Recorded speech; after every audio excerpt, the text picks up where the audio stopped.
For we do not wrestle against flesh and blood, but against principalities, against powers, against the rulers of the darkness of this age, against spiritual hosts of wickedness in the heavenly places. Therefore take up the whole armor of God, that you may be able to withstand in the evil day, and having done all, to stand.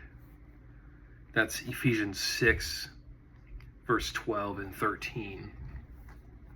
I've been thinking a lot about those verses recently with everything that has transpired in the last week, and reminded that our enemy is not a person.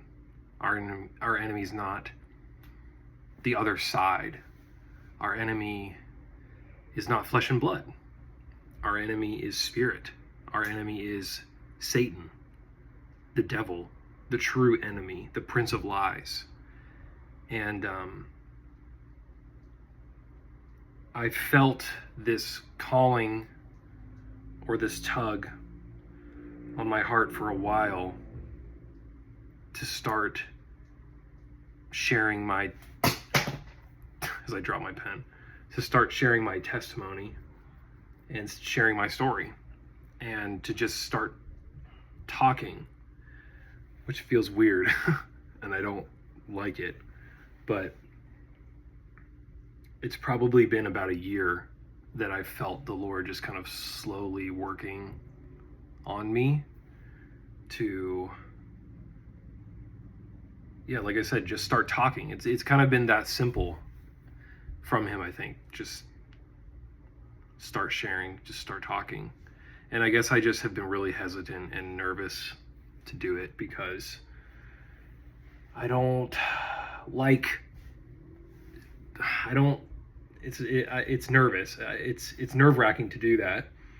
And I don't want to be like that guy. I don't want to be another voice on the internet, another just voice in the noise, another guy just making like content for clicks and stuff. And, I know I'm not going to do that. So I guess I don't have to be worried about that, but it's still hard. It's hard to sit down and start recording and just talk and not feel dumb.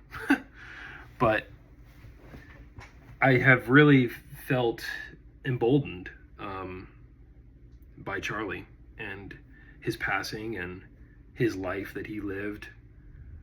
I've felt like, man, if he could follow his calling on his life to literally the ends of the earth, to literally his own end,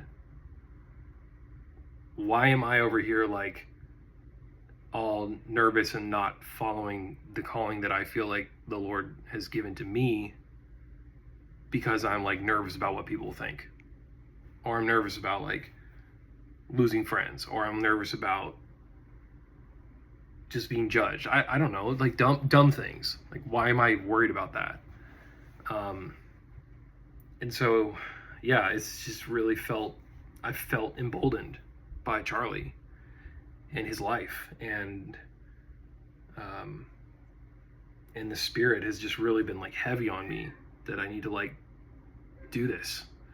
So I don't really know what it looks like, or what it will be, but I feel very passionate about the topic of helping others find freedom from sexual sin, pornography, masturbation, lust, all those kind of topics that I personally feel like are taboo in our world, or at least in the world of kind of church culture. It's a little taboo to like just be talking about those things. If you can hear my cat meowing, sorry about that. These topics are kind of like not really, we don't really know how to talk about them. And because of that, I think that we've kind of allowed Satan to have a little bit, or maybe a big foothold in our churches and in our youth, because we're scared to talk about this topic. We don't know how to talk about it. So it's allowed him room to get his foot in the door and to trap people in this sin, and then to keep them isolated because they feel like they're the only ones that are going through it because nobody really talks about it. And so the best way to deal with sin is to bring it into the light. And I think that the best way to just start going about changing the culture, or just start helping others to find freedom, that is what I feel like God has been just calling me to start doing. The best way to do that is to just start talking about it, and talk about it in a way that's not shaming each other, because we're all sinful. We all have fallen short. We all have our own sin issues. And this is a big one. It's a big one in the church. If you don't believe me, you should look up the Barna Group and Pure Desire Ministries recent study that they did last year. And you'll see the numbers of people who confess to be Christians, go to church weekly, and willingly admit that they struggle with this. Those numbers are big. And imagine who's not willing to say that they're struggling with it. So it's a big thing. And we need to attack this spirit. We need to fight back against whatever spirit or entity or demon, whatever you want to call it, is running rampant through our churches, through our lives, through our world. Whatever spirit, I don't know how the spiritual realm works, I'm not an expert, but it feels like there's some spirit or entity that's in charge of this, that's almost been given the duty of furthering just sexual sin and lust and just everything that comes with that throughout our whole world. It's so prevalent. And so I'm passionate about it because I have experienced freedom from that myself. And, I'll probably do another video where I just share my entire testimony and story. But I've spent the last 2 years totally off social media, totally kind of removed from that, which is why it's kind of nerve-wracking to get back on, and I don't really want to get back on. I'm going to have to figure out a way to put up some guardrails so that I be careful with this. But I've been off, and I've just been working for 2 years straight on my own healing journey, my own finding freedom. And I believe and I know that others can find freedom, that you can find freedom from this. You can get victory in this area. And there was a day that I thought that would never happen. There was a day that I literally was like, I guess I'm just going to deal with this the rest of my life, and I'll just take it to my grave, And you deal with sin for your whole life, for sure. You deal with your flesh for your whole life. But this specific topic, pornography, addiction to pornography, I thought that I was going to just live with that for forever.